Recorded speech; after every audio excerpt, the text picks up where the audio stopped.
Alrighty, kia ora everyone. Welcome to the Engineering Student Her Experience.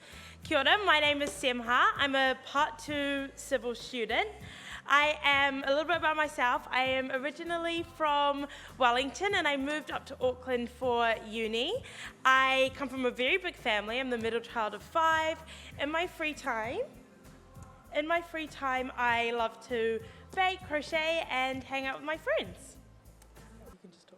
Hi everyone, my name is Pavitra Patel. I'm a Part 2 Mechatronics Engineering student, and a little bit about me. I'm from Auckland. I went to Mount Albert Grammar School. Outside of uni, I love to bake, read, and go to the gym, and I have one older brother. Perfect, so for just a brief run through of what we're going to be covering today, we're going to start off with an introduction to when, what is when, and then we're also going to be talking about what is engineering, specifically for me and Semha. And then we'll have 10 lovely girls talk to you about each of the 10 engineering specializations, and we'll finish off with a Q&A panel. I'm going to display the code up right now for the Q&A. So if you could just scan this now, and then throughout the night, if you have any questions, you can just put them through, and then at the very end, we're going to run a little Q&A session. So I'll leave that up for a couple seconds. Make sure you scan that and ask lots of questions. Every time you think of zoning out, don't, because after every person presents, we're going to have one question and you can be in to win a super cool prize. So stay tuned for that. All right, we all get to switch it now. Yeah? All righty.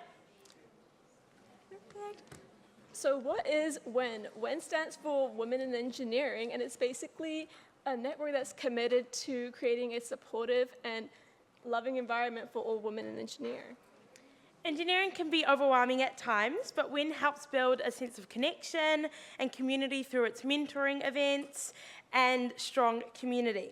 Most importantly, at its heart, WEN is about connection, support, and sisterhood.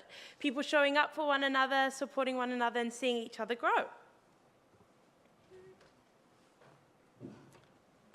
We sometimes joke that engineering is a little bit of a love-hate relationship. Sometimes you'll feel like a genius, and other days you'll spend hours stuck on a problem. But at its core, engineering is all about problem solving and creating solutions for problems that others may not notice. One thing you're going to notice tonight is you're going to hear from a lot of different people. And you're going to notice that none of them got to where they are today by doing the exact same thing. The purpose of tonight is not to convince you to be engineers, but it's simply to give you insight into what engineering is. And if there's one thing we'd love for you guys to take away, it's that engineering doesn't need a specific person. Your differences and your uniqueness is what really brings value to engineering and creative problem solving. So ask questions tonight, be super curious, and allow yourself to not have it all figured out, because tonight is just all about learning. So here's a list of the 10 engineering specializations that are currently offered at Auckland Uni. Now we'll have 10 lovely girls talk to you about each of these specializations, starting off with Amelia.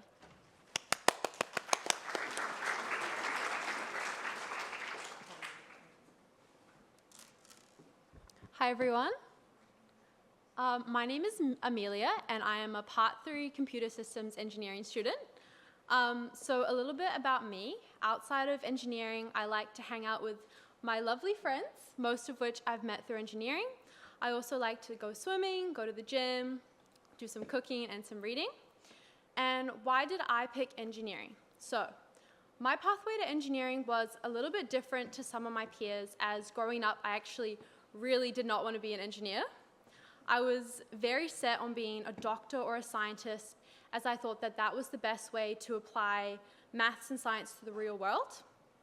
And what changed my mind was I got to do a Rotary program at the end of my year 12, where I took a first-year electrical engineering lab, and I got to use algebra to program a robot that was self-driving, which I thought was just really fascinating and exciting. So I made quite the last-minute career choice and switched to engineering.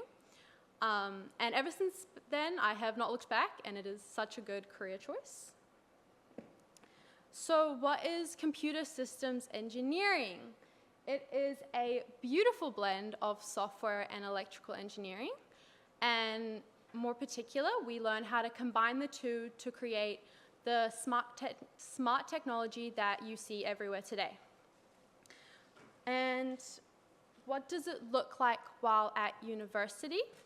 So my first semester, which is second year, you do a lot of theory. So we learn about electrical systems and how to analyze them, digital systems, and we learn what makes up technology, and we break it down to the very, very small piece, which is really interesting. And we also learn some software engineering, how to code, how to solve a problem with software engineering. And what was really great about my introduction to engineering and also computer systems engineering was that it was very beginner friendly. So I didn't take any programming, any tech, or any design classes in high school. And I was very nervous about taking engineering, as I was one of the only people I knew who hadn't. But yeah, they made it very beginner friendly, and it was very easy to catch up. And then my second semester, I got to do my first design course, which is the Smart Energy Monitor, which basically reads how much power is coming from the wall sockets. And this was super exciting because we got to use all the theory, we got to build something, we got to fix it when it broke, and we just got to see all the theory in real life. And then my third year, which is what I am in now, lots of theory as well, but also more design courses. And the most recent one was an FPGA Flappy Bird game. So I'm sure most of you know the game Flappy Bird, but what was so cool about this was that we actually used hardware to build it, as you can see, as opposed to software. And next semester, I get to create a line-following robot which detects light on the ground, and it has to make all the decisions on which way to go. And outside of uni, there's also lots of extracurriculars like the ECSC design competition, which I did not partake in, but my friends did. And they got to create a vampire plushie that screams when it detects light. So yeah, lots of super cool hands-on activities. And where can computer systems engineering take you? So because it's at the intersection of electrical and software engineering, there's quite a few career paths, which is why I personally took it, such as software development, robotics, embedded systems. You can go into medical devices, network engineering, so IT, data analyst, AI, and machine learning. So overall, super great degree. And one of the things that I have learned is that passion and curiosity takes you a lot further than, say, natural ability and experience. So if you like problem solving and you want to use science and math to help change the world, then engineering is for you. Thank you.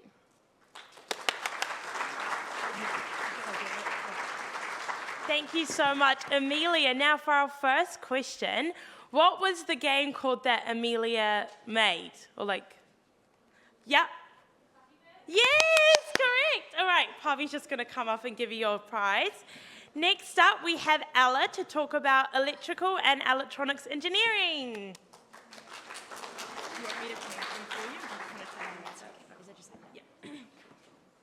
Hi everyone, I'm Ella and I'm a Part 4 Electrical and Electronics Engineering student.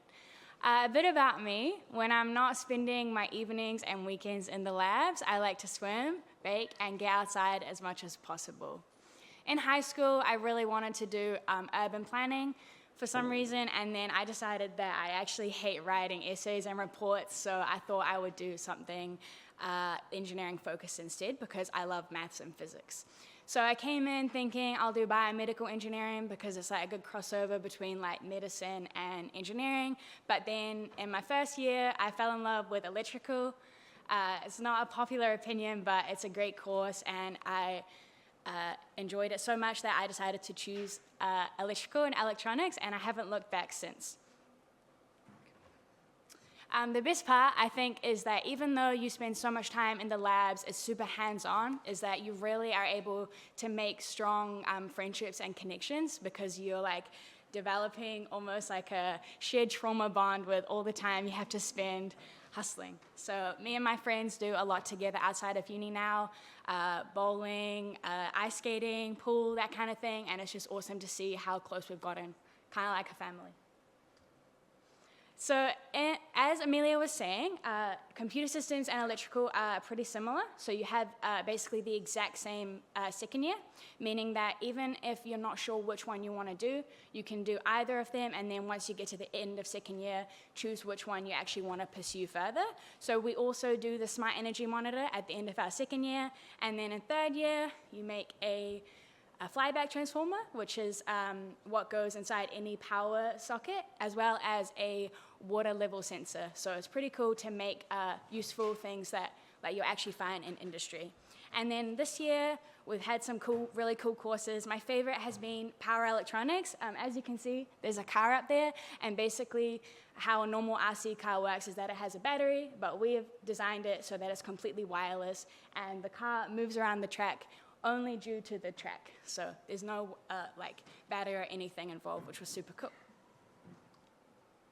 I've been lucky enough to experience the two different sides of Tripoli. So electrical, I did my first internship at a power company, meaning I got to learn about the grid and all the infrastructure required in order to get power from a generator to your house, and I found that super awesome. And then last year, I did an internship at Fisher & Paykel Healthcare, focusing more on electronics, and I got to design and make my own isolator device where I spent about a week soldering the small parts on, so that was quite frustrating, but really enjoyable. And yeah, overall, I'd say electrical is awesome. It's kind of the future. There are lots of jobs, and it's definitely a good choice. Thank you so much, Ella. For our next question, what does WEN stand for? Yeah, you. Women in Engineering. Yes, network, correct, perfect. Just there. Now we're going to welcome up Olivia to talk about software engineering.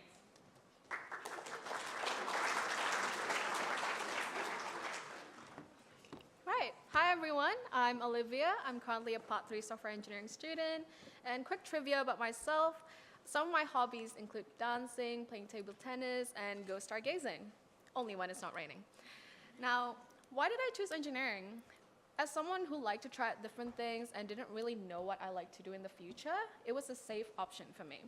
First year of engineering, you get bits and pieces of different specializations, and through the experience, you get to see which one you like most. On top of that, engineering also felt like a game to me personally. So you go up one difficulty level at a time and having to use your problem solving. On top of that, it also offers collaborative environment. Throughout 4 years of your degree, you will work on multiple different projects with different teams as well. So not only will you gain more friends, but you can put the knowledge that you learned in class to actual use.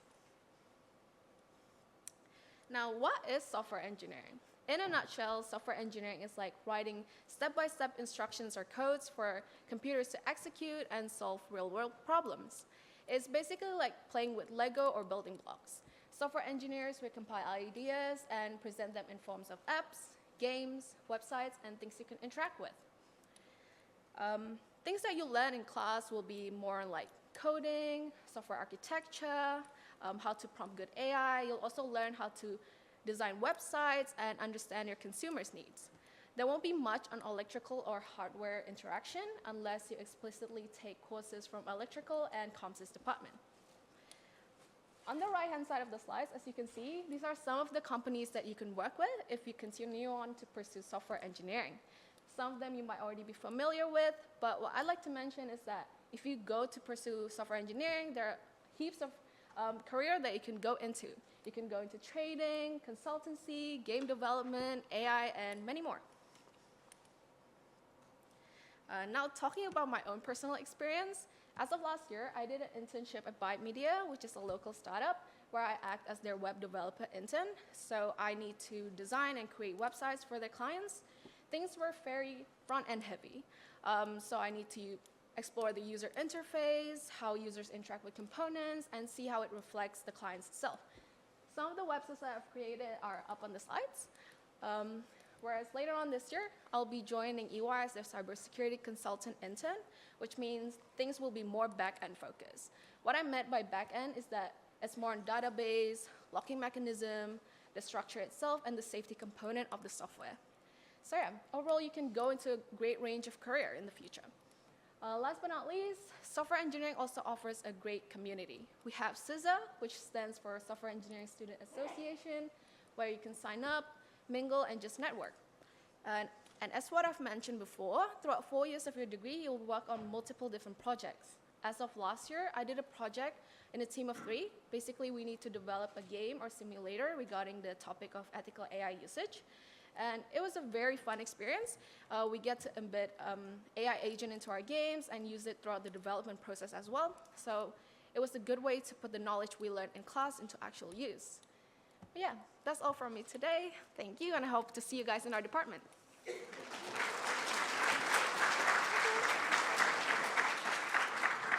Perfect, thank you so much. And for our next question, of the companies listed on the slides before, what is one company that you could work at if you do software engineering?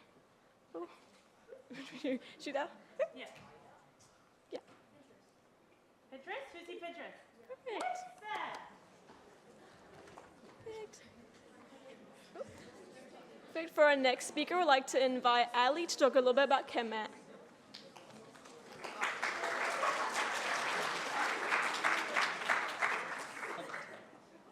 Hey, hi everyone.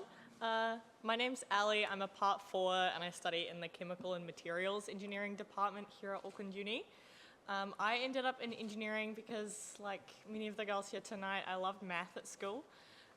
I finished NCEA calculus in year 12, so in year 13 I actually took the University of Canterbury's first year engineering math online. I ended up coming to Auckland Uni though, staying in Auckland for my actual degree, and I'm super glad that I did. I've met heaps of like-minded people here that enjoy the same sort of things as me, going on beach walks, hikes, and cafe dates where you'll always see me out with a crossword doing some problem solving. Like Amelia, I was also thinking about doing med, but I was kind of figured that the engineering lifestyle was maybe more suited to me and I could pursue my hobbies outside of shift work and nights, whatever. So what is chemical or process engineering overall? At a big picture, chemical engineering is just figuring out how to turn one thing into something else at scale.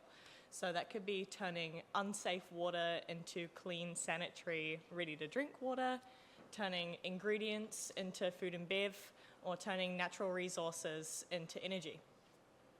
There's 3 kind of main routes that people graduating with our degree go down, and that's going into industry, actually working on the plant, figuring out the operations, how to operate and optimize their site. Going into consulting, where you're advocating on behalf of your client, designing or advising them on their best practices to do with an asset that they own. Or going into R&D and startups where you're working on new technology that can solve some of society's problems. And those are a couple pictures from my Part 4 research project this year, where we're developing some technology to recover lithium using membranes. Something I really like about ChemMat is that it is super broad applications. I'm the type of person that gets pretty bored if I'm stuck in one spot, so I liked that I would be able to shift from petroleum to energy to food and bev to water. Really any kind of industry, you'll find a chemical or a process engineer there. I was also never very techie, or I didn't like robots that much, so I preferred a specialty where I could actually physically see what was going on in front of me. So that's kind of overall of ChemMat now. We need to figure out how to actually get into these industries. Initially in the ChemMat degree, you kind of start with foundations around learning how to use math and very basic sort of high school level chemistry to do something called a mass or an energy balance.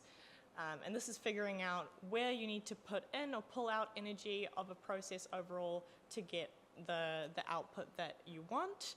And you use these skills and process topics like thermodynamics, learning about fluid flow, reactor kinetics, putting those skills together into what I consider the core of engineering, which is design. So in process design, we use these key process topics to actually put the units together to achieve a certain product purity, flow rate, or other parameter that we're interested in. And we do all of this considering health and safety, the environment, social and economic considerations, stuff like that. So the diagram on the right is a process flow diagram of a distillation column. And in distillation or process design, you actually get to choose where these flows go, the energy that you require for each unit, and your product quality. Alongside these key pillars of chemical engineering, you get to do a lot of electives, professional development courses with all of the other specializations, research projects and stuff like that. So some electives that I've done have been in electronic materials, working on semiconductors, superconductors, supermagnets kind of thing, and another elective in microbial or biotechnology. So this has been my kind of ChemMat life. In our coursework, we've had quite a few field trips. This is us at Fonterra and again at Methanex, which is New Zealand's producer of methanol. That was super interesting as we'd been studying and simulating that process in our design course that semester. We also get to do a lot of fun labs along with your other projects and coursework. My degree has also allowed me to have a variety of work experience. Like Ella, I also interned at Fisher & Paykel Healthcare, but as an operations intern, making sure their plastic molding procedure and manufacturing was all good. And again, I worked at a startup called Nilo. They are a sustainability startup doing clean tech, transforming plastic waste into an adhesive. So I would say overall our cohort is sort of small. We only have about 50 people on average year to year, but we are growing in popularity. And we also have one of the best ratios of women in engineering in our specialty, so it's pretty easy to find a community here. So if you're a big picture process thinker, love to see you in ChemMat in the next few years.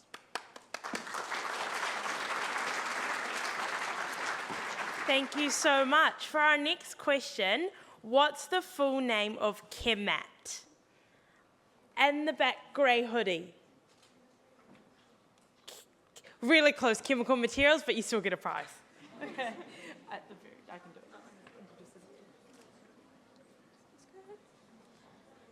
Perfect. For our next speaker, we'd like to invite Nishira to talk about civil.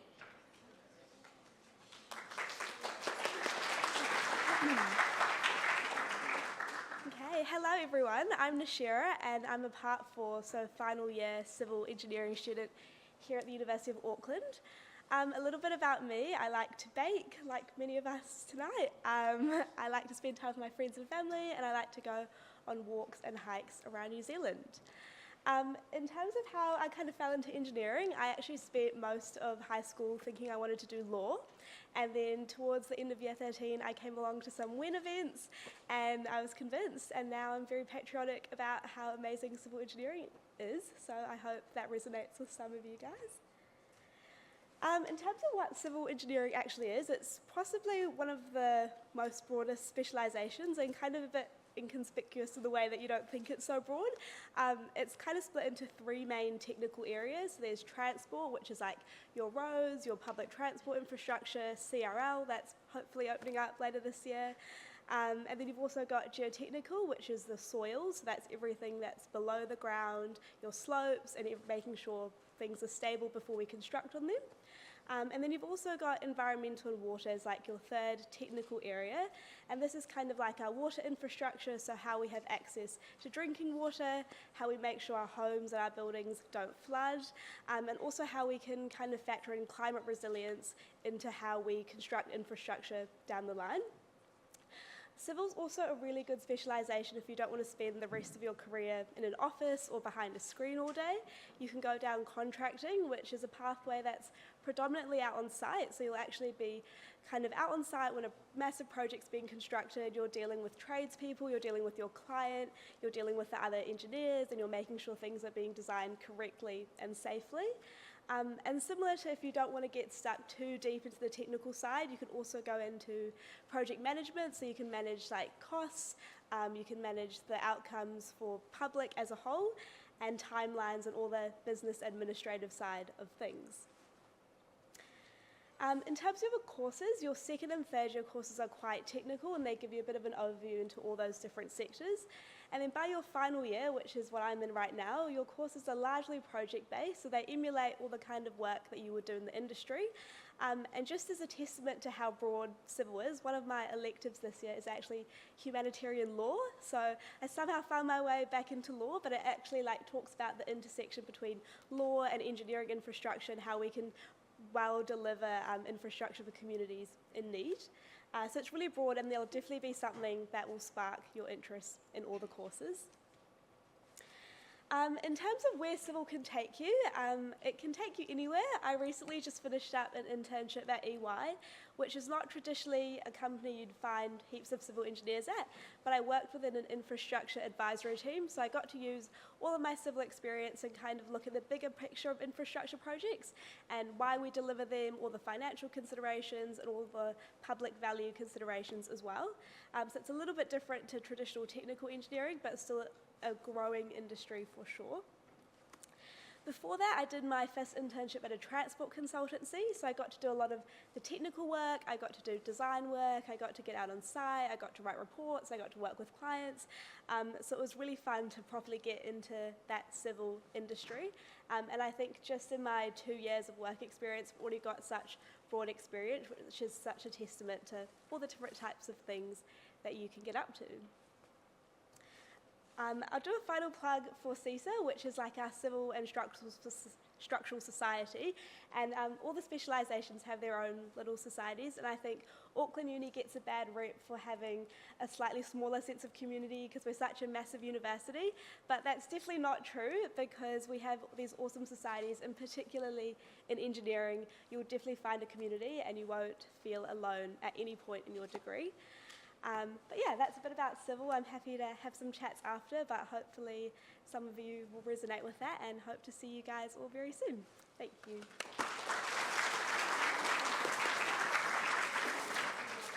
Perfect. Thank you so much, Nashira. For our next question is, what is one area that you can go into from civil engineering? And over there, in the red shirt.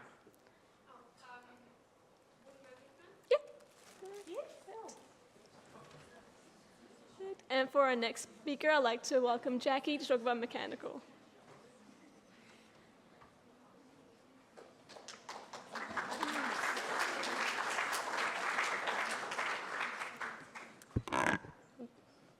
Hi, my name is Jackie, and I'm a Part 3 mechanical engineering student. Some of my hobbies include running, playing tennis, and going to the gym. Why I picked engineering, it's a pretty versatile degree. I didn't know exactly what job I wanted to go into, so it just gave me the opportunity to pick at the end of my degree. Also, I really enjoy problem solving. I enjoyed maths and science in school, so it was a natural path for me to take. Also, both my parents are engineers, so that helped. So what is mechanical engineering? Mechanical engineering is a core branch of engineering which focuses on the design, analysis, manufacturing, and maintenance of physical and mechanical systems. So that covers a wide variety of fields. You can go into automotive, aeronautical, aerospace, manufacturing. Basically, anything which involves movement probably had a mechanical engineer behind it. So a little bit about my mechanical engineering journey so far. So during the semesters, you'll do lectures, labs, and tutorials, and each semester you have one project which you work on, where you're given a problem and you need to find a solution which meets certain requirements. So within that, I've built a pneumatic engine which works on the same principles as steam trains used to. Also, I've built a phone case, so that looked at injection molding. We built a little robot which had to go around a course and pick up 2 tennis balls and deliver it to a hole. And then I built a box which contained 2 mechanisms which had to take a ball from point A to B in exactly 5 seconds. Beyond just all the projects and the work, there's a lot of opportunities to be social and join clubs. For me, I joined the University of Auckland in my 2nd year, so I was new. So this was a really good way to make friends and make new connections. In terms of jobs, I'm currently working as an operations support at a New Zealand wood manufacturing company. So there I've been helping implement their ERP, Enterprise Resource Planning tool, which is just basically how the whole system is run. So that's more of a technology-based job. So I've gotten to understand how supply chain works and manufacturing. And then in the summer, I'm looking to intern at Deloitte as their operations and industry solutions. So that doesn't directly relate to mechanical engineering, but there I'll be using my problem-solving skills to solve business problems and optimize systems. So overall, mechanical engineering is a really good degree to get into because you don't have to go into a mechanical role. You can go into business, but they look at what skills that you can deliver from your degree and what problem-solving skills you can take into business as well. Yeah. Thank you, Jackie.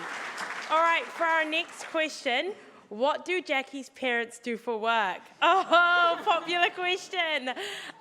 Green jacket there. Yes, correct. All right, now we have Phyllis coming to talk a little bit about mechatronics engineering.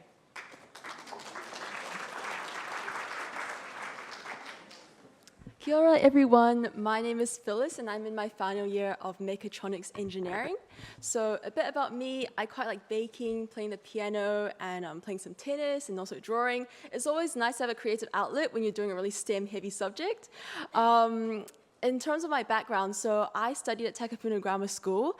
When I was in high school, I wasn't the best at physics, but I did enjoy it a lot. So naturally, I was quite drawn to engineering because it encompasses a lot of maths and physics. But what drew me to it the most was how you actually get to tackle and build real tangible solutions. So I quite like problem solving, but actually being able to solve real problems that will actually help people, that attracted me to engineering the most. So what is mechatronics engineering? Mechatronics engineering is quite a broad field. It's bringing in lots of different fields such as mechanical, electrical, and software. And as a mechatronics engineer, you don't really go deep into each different field, but you mostly just stand at the higher level and see how things form together. So for example, the automatic doors that you walked through as you enter this building, that is a mechatronic system. You have the actuators, the mechanical elements to open the doors, but you also have the electronic sensors that can sense your presence when you're about to come near to the door. And then you have the software, so the computer brain behind it, to instruct the door to open when you're approaching. And that's one of the mechatronic systems that we have in our daily lives. But I think a lot of us know about robots. They've becoming quite trendy lately. That's in the mechatronic system. So it's really, really cool, the kind of things that mechatronics can build. So yeah. In terms of the mechatronics degree, so as I mentioned, mechatronics is quite broad, and that is reflected in how your study plan is organized. So in your first year of mechatronics, you mostly take mechanical heavy papers. In your second year, that's electrical heavy, so you'll be playing around with circuits, understanding how current moves, all that jazz. And in your third year, that's when you bring it all together. So your third year of mechatronics is quite project heavy.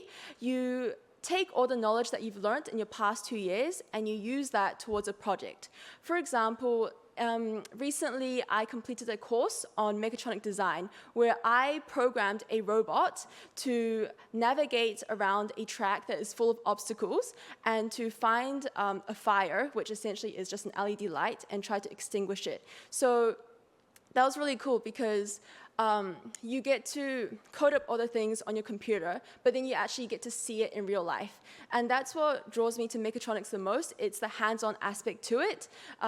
Being able to actually feel and see the physical outcome is really, really fulfilling. So where can mechatronics engineering take you? Well, as I mentioned, mechatronics engineering is kind of like the jack of all trades, but master of none. But there's a second part of that quote, which is, but oftentimes better than a master of one. So as a mechatronics engineer, with your degree, you can go anywhere. If you, for example, find that, through my mechatronics degree, I quite like the electrical side of it, then you can look into an electrical path. If you quite like software engineering, you can look into the software path. And there are many, many companies within New Zealand that you can look into. There's Rocket Lab, there's 2 degrees, many different pathways. So lastly, a bit about my journey. So apart from my studies, I also completed a few internships. So I was a sustainability engineer at Becker, which is a large consultancy. And then in my second internship, I completely pivoted. I was a research intern at the Auckland Bioengineering Institute. I'm also part of a few clubs, such as Engineering for Sustainable Development. It's a really cool club. And I've also included a few photos of my exchange. So my exchange is not really mechatronics related, but I still put it here because last year, through my mechatronics degree, or just through my university degree, I was able to travel to Denmark to continue my mechatronics studies. And the reason why I show this is because I think there's a general perception around, STEM-heavy engineering subjects where you can't really have much fun. You're just constantly studying, you're locked in your room, you can't really touch grass. But, which is kind of true during exam season and most of the time. But I'm just here to show you that, through your engineering degree, you can also see the world, you can also travel, meet different people. So yeah, that was amazing, and yeah, I hope that through this presentation, you learned a bit about mechatronics, and it inspired you a bit to enter this field. Thanks.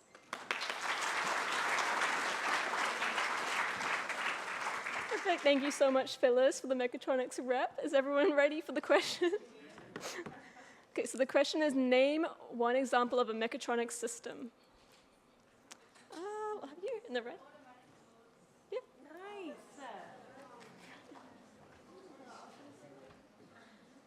Perfect. And now we'll have Stella to talk a little bit about biomedical engineering.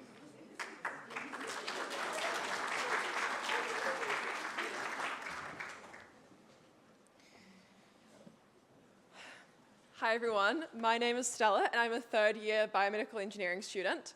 And when I'm not in a class or a lab or a tutorial, you'll find me baking, crocheting, or listening to audiobooks, or doing some work for WEN or Engineering Review, which, quick shout out, is a really cool theatre show. Everyone is an engineering student. We make something really cool. Also happy to talk about that anytime. So my why engineering? I'll start by telling you that I did not want to be an engineer because I thought it was just all men in civil and mechanical. And I thought, well, if I don't want to do civil and I don't want to do mechanical, why would I do engineering? And I was a little bit worried as well about the proportion of women and that I would feel out of place. Luckily, I went to some WEN events in high school, such as Ingenuity Day, which the slide was up there before. Highly recommend going to that if you guys have the chance, signing up if you haven't already. Through events such as that, I learned more about biomedical engineering, and as well that even though women are the minority in engineering, that there is a lot of support for us. So when I was learning about BME, I saw that it seemed like the perfect intersection of my interests, which were anatomy and physiology, maths, and designing cool stuff.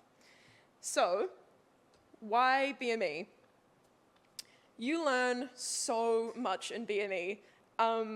I think it is the spec where you learn the widest variety of stuff.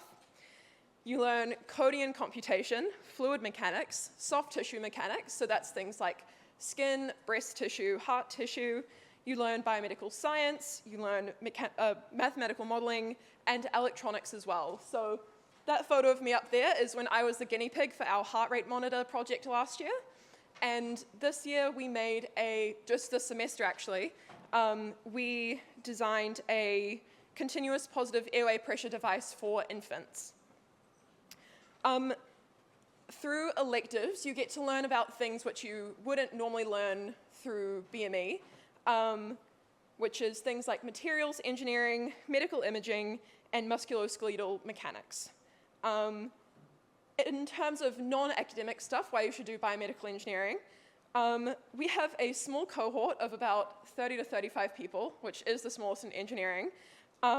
but we are about 2/3 women in my cohort. We have the best ratio, it is awesome.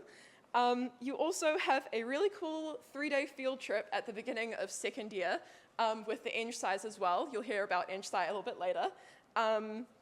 Through that 3-day field trip, we did an amazing race and a site visit to Contact Energy in Taupo.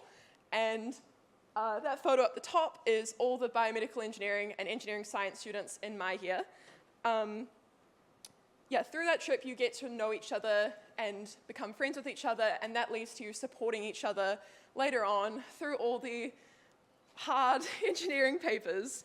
And like it's been mentioned before, we also have our own specialization club called BISA.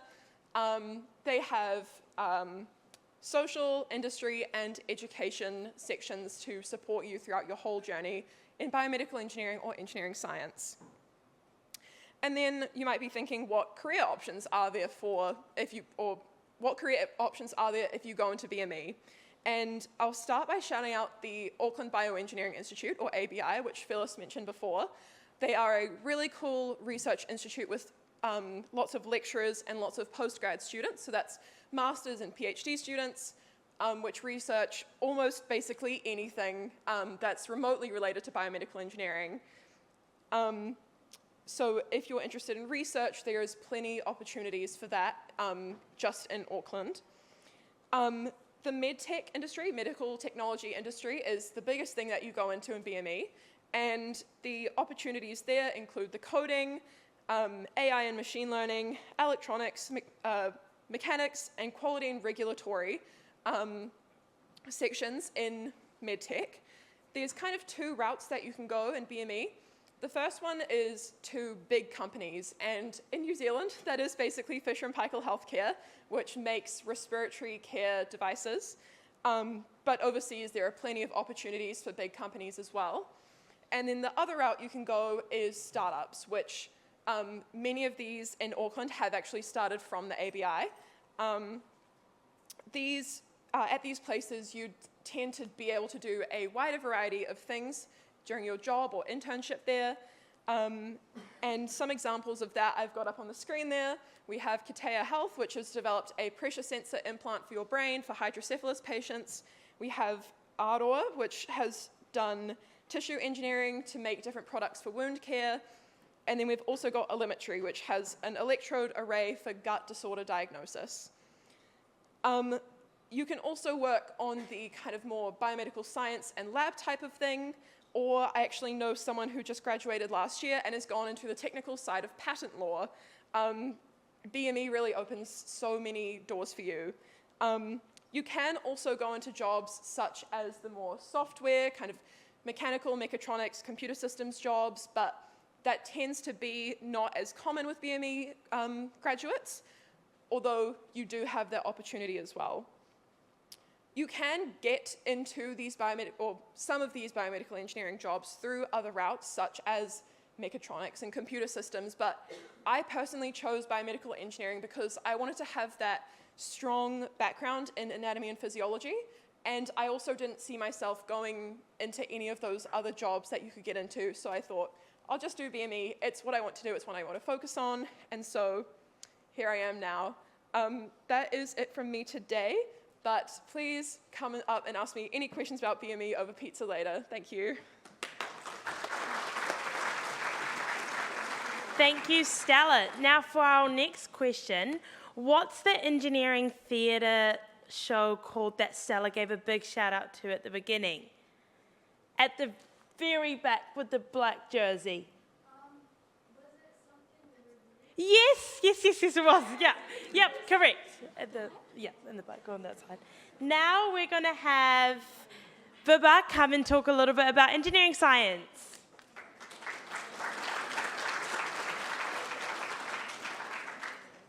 Hi everyone, it's so lovely to see you all here today.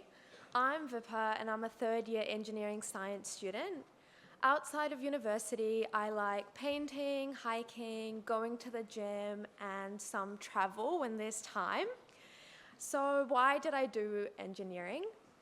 Growing up, I was interested in basically everything. I changed career paths every day. I wanted to be a baker, a painter, a physicist, a researcher. But the reason I did engineering was because I loved maths and physics, and I was also very curious about the real world. I had many different interests, and I loved fast-paced learning. I also do get bored very easily, and engineering makes sure that you always have something to do. So for everyone who doesn't know what engineering science is, it is applying math in an engineering context, but more importantly, it's learning how to structure and approach really complex problems. Some of the problems up on the screen, actually all of the problems up on the screen are the ones that I've done. So there's 4 different, it says 3, but it should be 4. There's 4 different branches to engineering science. So computational mechanics, which is modeling real-world system like the jet that you can see there. That's modeled in 3 different computational modeling systems to see which one we should use. It's basically modeling things and seeing how much stress they can handle, like an airplane wing. If you've ever wondered how much stress or strain it can handle, that's computational mechanics. Data analytics and data science is another pathway that you can take. On the right, you can see my project involving the geothermal reservoir. So we got given a problem relating to subsidence, and we had to make the model using data and coding and maths using fluid mechanics to model this very real system and make recommendations to our clients. Another thing you can go into is AI and machine learning. So we all know what ChatGPT is. So machine learning is the step that you take to get to models such as ChatGPT, and engineering science teaches you how to make these models. Operations research is also a very complex dynamic system which involves decision making. So on the map, you can see one of the projects that I did last year, which was involving different routes to Woolworths in Wellington. And the main problem with that was that Wellington has lots of hills and valleys, and we had to find a way around it to optimize the routing system of Woolworths vans. This is my life as an Eng Sci. It's really important to join social events and clubs, and you can get some pretty cool experience from them. So I'm part of the University of Auckland's Rocketry Club and the Auckland Program for Space Systems. So you can see some of my projects here as well, like modeling a rocket's apogee, which is like the highest point of flight, and just like modeling its stability as well, to make sure that the rocket is as stable as possible while also reaching a good height. And below that is my Pico satellite that I worked on over the summer. I also work as a testing and systems engineer at APSS. It's not directly related to engineering science, but like everyone's mentioned, there's so many different ways of applying what you're learning. And yeah, and here is everything that Eng Sci leads to. It is not a very traditional specialization. However, it can lead to all of this cool stuff, and you can work on pretty cool companies. I would love to talk to anyone interested in engineering science, or if you'd like to know more, so please come and chat to me. Thank you.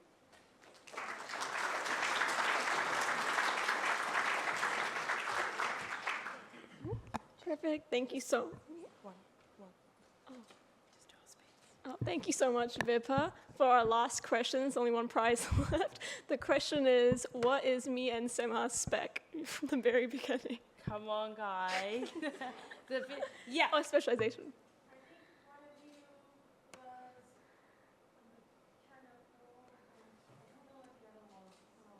Starts with a C. It's the best one. Yes! Oh, nice.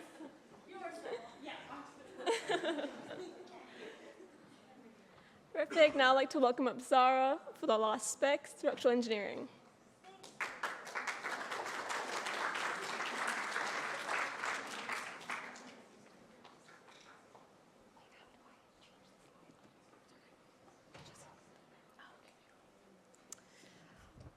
Hi everyone, I know we're probably quite hungry right now and desperate to get some pizza, so I'll try to make this quick. My name is Zara and I'm a third year structural engineering student. And a little bit about me is that I love anything creative, so I've always had a huge passion for art and painting.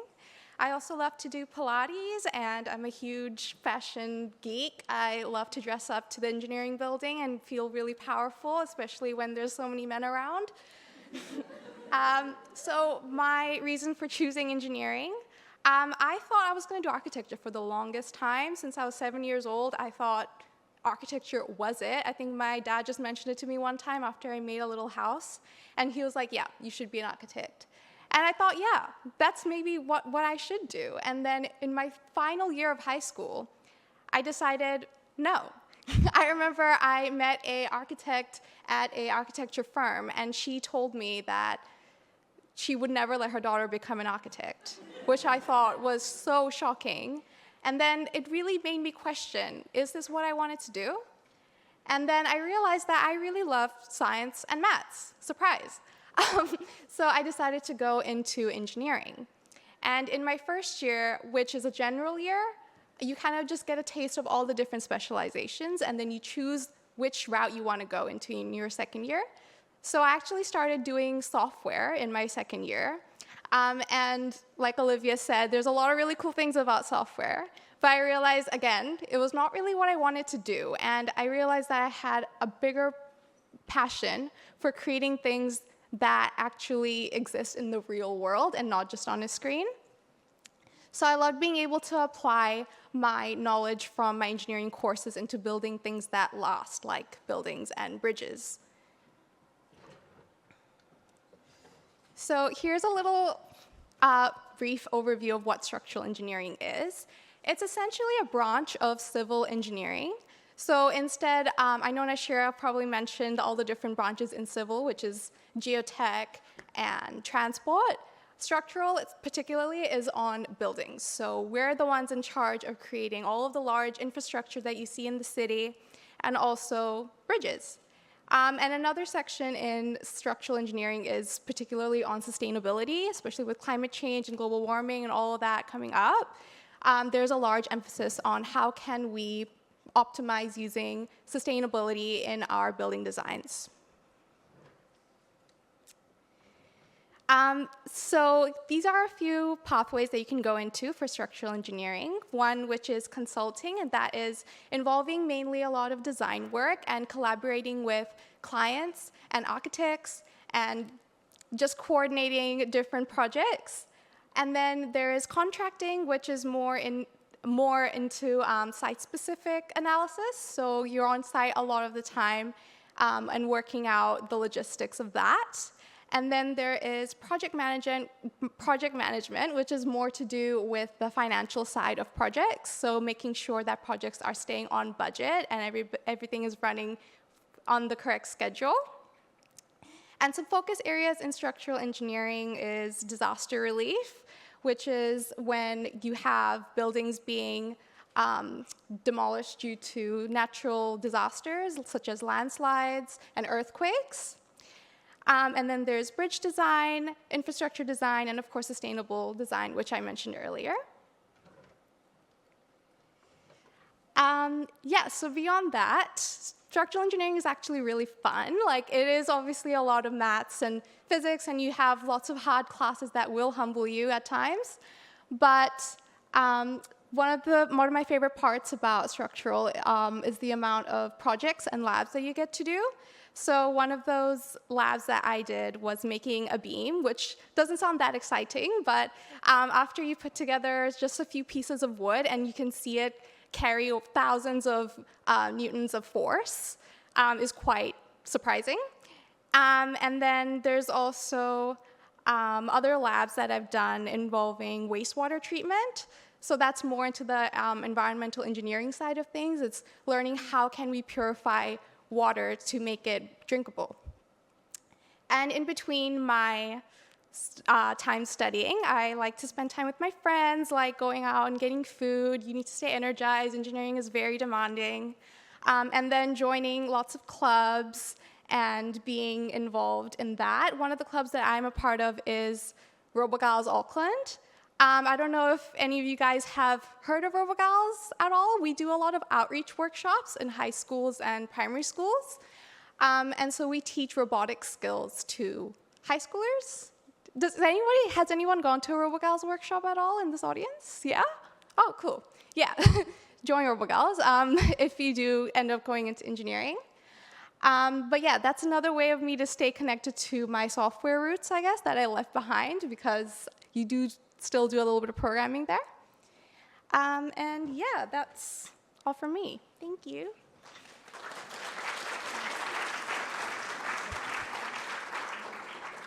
Perfect. Thank you to all the girls that spoke. I hope it was very useful to you guys, and I hope everyone is still awake. We'll be moving on to the Q&A panel now. So all the girls are going to be sitting over here, and if you want to ask a question, just scan the QR code and pop it on there. Our first question from someone is, how do you find internship opportunities? Do you find them by yourself, or do the schools and companies find you? I guess I can start. Oh, yeah. You definitely have to find them on your own, but that's not to say that you don't have heaps and heaps of support. So you've got heaps of support within the faculty itself. So the Faculty of Engineering and Design has so many career workshops and opportunities for you to help find those recruiters and people in industry. And then also through all of our specialisation clubs, there are events where you get to meet industry, you get to network, and ultimately you're very much supported throughout the whole process. All right. So for our next question, it's what subjects do you need to choose in high school that will help you gain access to UOA engineering? What grades are expected, and what are the IB requirements? So I think generally people coming into engineering will take some form of math and physics, I believe, is required. At least for my spec, chemistry is not required. So anyone coming into chemat, you actually aren't expected to know any chemistry. We teach you. But in terms of grades, I think there's a rank score requirement on the UOA engineering website at some point, but there's lots of opportunities sort of to ask us afterwards about that. I think there's lots of information online. Yep. Switch the Can everybody hear from at the back, or should it be a bit? Oh, you can hear? Okay, perfect. No, maybe just pass it along. It's a bit cool. Hello? Oh, it's like basic common sense. So was it IB? Yeah, one of them was the IB. That's requirement. amazing, because I swear nobody takes IB. So I took IB in high school, and I think the requirements back in the days when I was about to enter UOA was higher level math and higher level physics. I don't know if those are still the requirements, but I believe it was those two. Maybe standard level maths. Oh, I know there's like maths AA and maths AI. I think they want you to do maths AA. So that's what I remember. If you are doing IB, let me tell you, it's going to be really painful in your first and second year of IB, but once you get into uni, you'll be so grateful for all the work you did. It really sets you well for university. So if you are doing IB, to that person in the crowd, good luck, you got this. And it's going to be painful, but there's a light at the end of the tunnel. I also just want to quickly add, although maths and physics are required subjects, you don't have to be good at them in high school. I don't think I said this in my presentation. I was a maths and chemistry girl, not maths and physics. I actually didn't like physics, and I wasn't very good at it. To expose myself a bit in my level 3 externals, I got 2 achieves and a merit, but I am living proof that you do not have to do good in high school maths or physics to be a good engineer. Just wanted to put that out there as well. And if you, hello? If you, No, that's not working. I switched it. Oh. If you don't make the requirements, there's a few pathways you can take. So if you don't meet the rank score, you can take physics first year and then get into engineering the next year. So if you don't make the requirements, it's okay. Perfect. So this is an interesting one. Do you think that engineering will be taken over by AI? Who wants to do that? Yeah. I would like to say that I'm doing civil engineering, which is the best specialisation, and we will not be replaced by AI whatsoever until there are physical robots constructing things on site, which I don't think will be for quite some time. But I will say I can mostly speak to civil. Obviously, AI is definitely very helpful in the industry, even with design. It's helping automate design and the way we write reports and things like that. So it is such a tool. But it will definitely not replace the work and engineering judgment that I think is universal across all of our disciplines. But perhaps someone more in like a software or...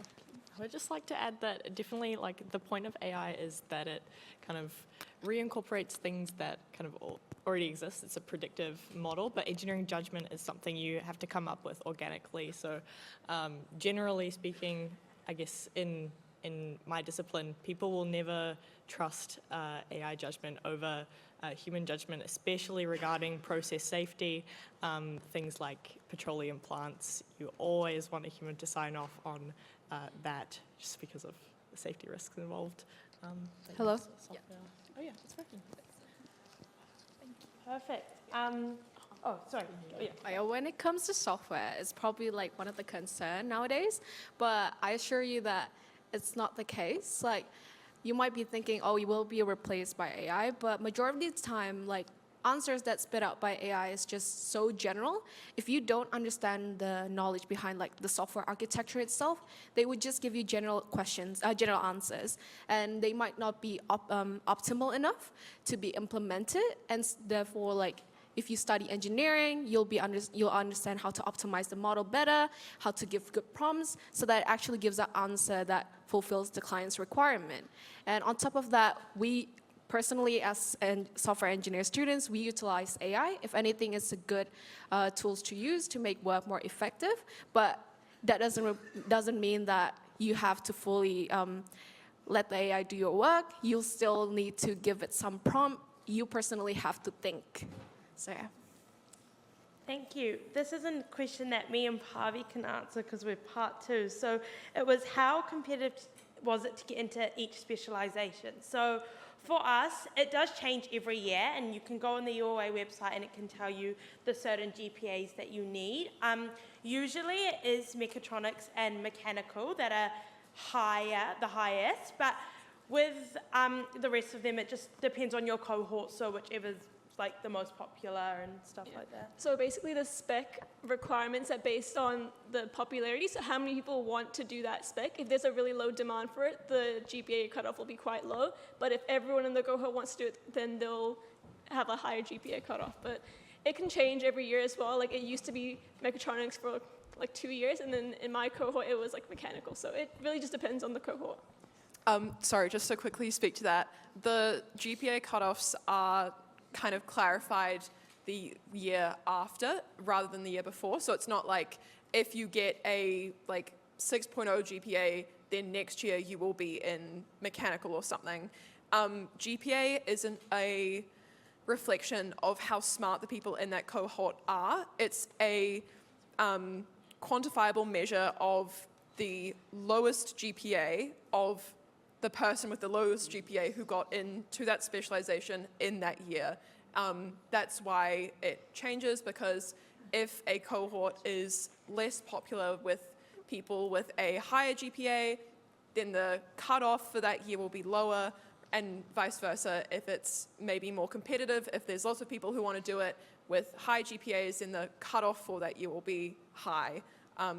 I think the university recommends a GPA of about 7 out of 9 to kind of sort of guarantee your entry, but yeah, it's a little bit of a weird system, and it does change year to year, but that's kind of like the gist of how it works.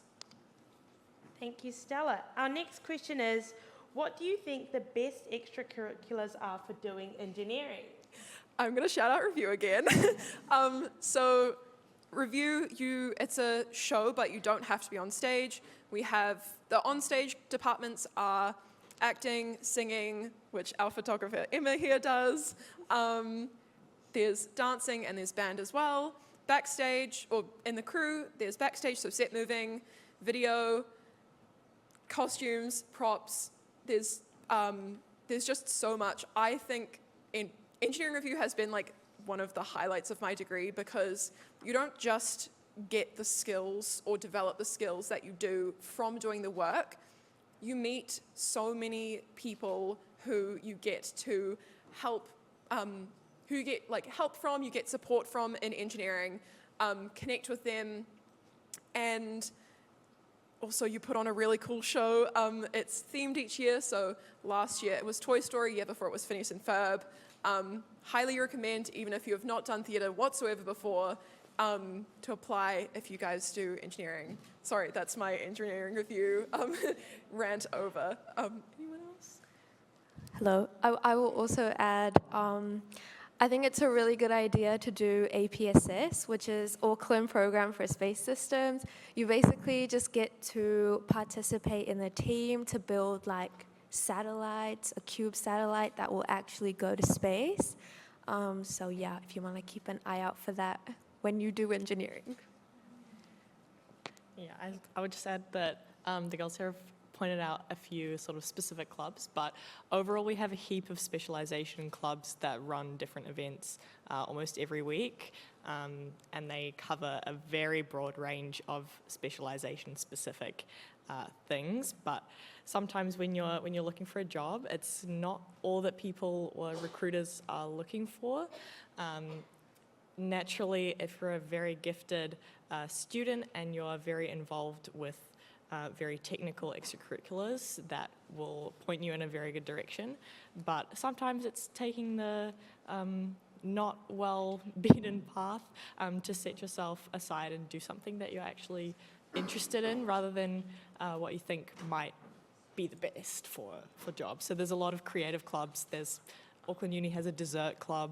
We have a heap of random things that can actually satisfy your own personal interests. Sorry, one more engineering club that I will shout out. I'm not involved, but it's called FSAE. Basically, you build a car from scratch. It is for, I think, anyone in engineering, no matter your specialization, but it's often really popular with mechanical, mechatronic, electrical. I know they have like material stuff as well. If you're at all interested in kind of automotive things, that's a really cool opportunity as well. Perfect. Next question. Do they teach coding to you from a very beginner level? Yes, they do. So your first year they do a software class, and it's the very, very basics. I had no experience. I didn't do any online courses. They teach you everything from the beginning. And then if you go into software and ComSys, they teach you it from the beginning again. So it's very, very beginner friendly. You do not need to worry. If you think you need to do some courses on the side, you don't. You'll be absolutely fine. So yeah, they do. Perfect. So our next question is, what is first year engineering like?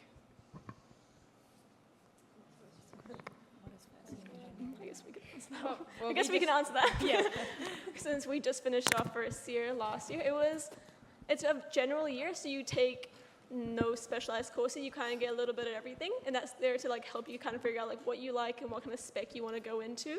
It is a really big cohort. Like you feel like surrounded by people all the time. Like you're in the big lecture halls and everything, but it's good to like get to know people. And also, touching on what Amelia said, I didn't know how to code like at all, and it is very beginner level. They don't expect you to come with all this knowledge. Like they're going to really help you. There are like part 1 help clinics, and WEN runs a lot of those for women in Eng as well. So it is daunting. It is a big year, but you have so much support. So I definitely say follow whatever like Instagram accounts, join clubs, and never be afraid to ask for help. Like I was in halls and we would have people coming in and helping us, and I'd be the first one there every time. So don't be afraid to ask for help. Yeah. Again, it can be a little bit overwhelming, especially when there's so much new information being thrown at you, and of course your first year in university as well, so it just feels like a big step up from high school. But just remember to not stress too much about your grades, promise to not matter too much. Have fun and enjoy your first year as well. Our next question is, do you have any advice for a high schooler who would like to get into engineering after graduation? I think like everyone focuses a lot on like what you should do to like best prepare yourself for engineering and like what subjects you should take and what extracurriculars you should do. But I think you should just have fun and aim to enjoy high school.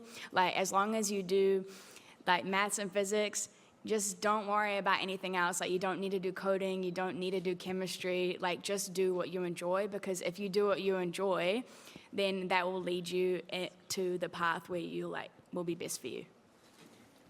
I think also to add on to that, as Ella said, like really follow your passion. If it's something you're interested in, go for it. Don't feel like you're not capable or you're not smart enough to be in the room. I think one of my first ever like computer labs, I sat next to someone who'd been creating websites and coding since he was like 7 years old, and I was like, oh my gosh, what am I doing here?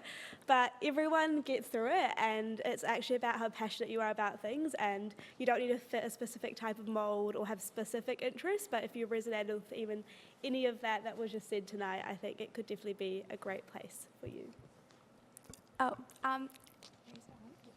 Adding on to that, I think it's also really important to have like an open mind. You might go into engineering thinking that you're gonna absolutely love it, and you start with a certain specialization and you end up hating it, not speaking from personal experience.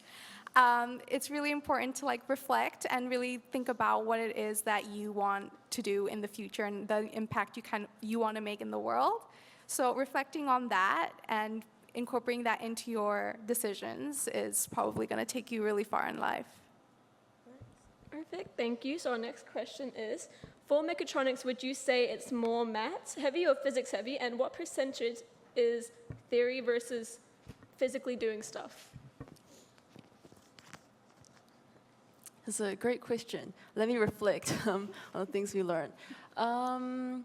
So I'd say just in terms of like with engineering in general, it's less about going deep into the math and physics theory, but more about applying it. So I find through my engineering degree, you know, in high school when you learn maths and physics, you learn why, how was this equation derived, or what's the theory about all this. But with engineering, it's more just about how do I apply this knowledge for this application. In terms of the balance between theory and practicality, so I'd say it's quite a good balance. So I'd say all of our courses, there's usually a hands-on element to it.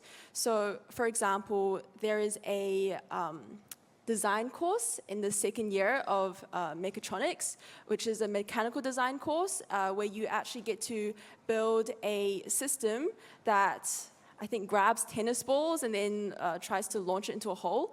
And so it's really cool because you get to follow the entire design process from turning a paper concept into actually physically building something and then getting to see it succeed, hopefully. But even if it fails, you still learn something along the way.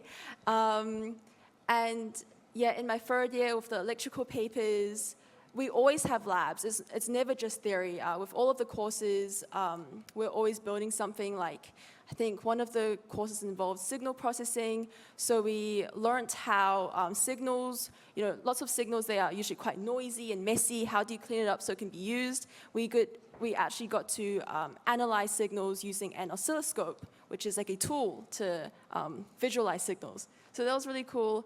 And yeah, in my final year as well, my robot paper, it was like so painful, but it was also really, really fun because you get to, honestly, we didn't even learn much theory with that. It was kind of just, they just threw us into the deep end and then we kind of just had to figure it out ourselves. But yeah, I'd say there's a really good mix. I'd say 50-50. It's less theory, it's more about applying things. And to end off our Q&A session, also don't be alarmed if your question hasn't been answered because you can find us during pizza and have a chat. But for our last question, it was, how is the engineering field for women and how kind of difficult is it for you guys, for us to succeed in engineering?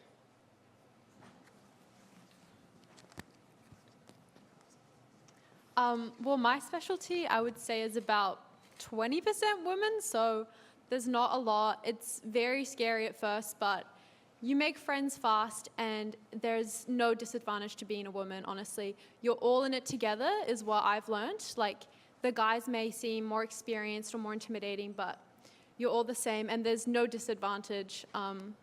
Yeah.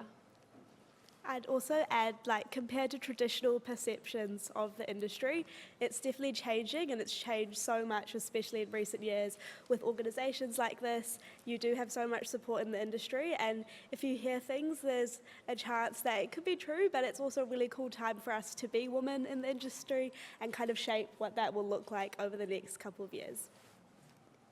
There's also support clubs like Women in Engineering that you can join, and you can always make friends through Women in Engineering, and I can assure you that you'll have a great time and find girls that are like-minded, and yeah, just have a lot of fun.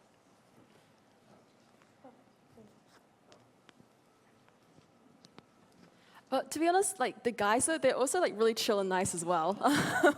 They have like nothing against us. They do smell a bit, but that's okay. They're still really nice people. So I'd say, yeah, through my like 4 years of my degree, I've never once felt intimidated or out of place. Yeah. No, everyone's supportive. No one wants to try and beat you down. And even if they do try to do that, then that's like their problem. You still continue, being a woman in STEM and just doing your thing. Yeah, I'd say it's been a great experience. And just because there's more men doesn't mean that's an issue or an obstacle for us. Thank you so much. We just want to say a big thank you to all our speakers today.